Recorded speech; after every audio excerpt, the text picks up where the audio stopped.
Je m'appelle Eric Sanchez, je suis professeur à l'Université de Genève en Suisse et mes travaux portent sur les relations entre le jeu et l'apprentissage.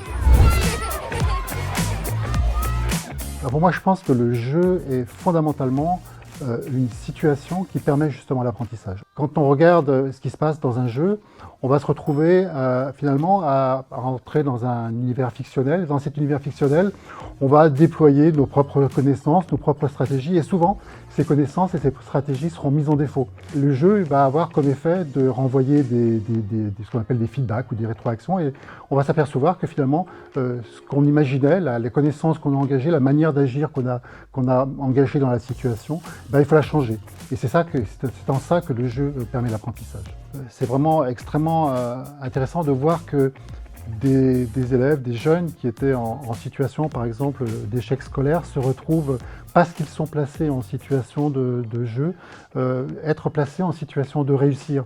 Le jeu, c'est complètement fictionnel, mais un élève qui arrive en classe et qui se retrouve non pas à avoir un cours traditionnel, mais se retrouver en situation du jeu, eh bien, lorsqu'il endosse le rôle de chef d'entreprise, de journaliste, de caméraman, se trouve dans une situation où il va donner du sens à la situation qu'il vit et donc finalement arriver à apprendre. Quand on perd dans un jeu, c'est pas grave. On peut même mourir dans un jeu, parce qu'on va ressusciter. On peut même, dans un jeu, décider de mourir parce que c'est drôle de mourir à l'intérieur du jeu. Donc le jeu va avoir un intérêt extrêmement intéressant à l'école, c'est qu'il va permettre effectivement à l'étudiant, à l'élève, de faire des erreurs et ce faisant donc d'apprendre.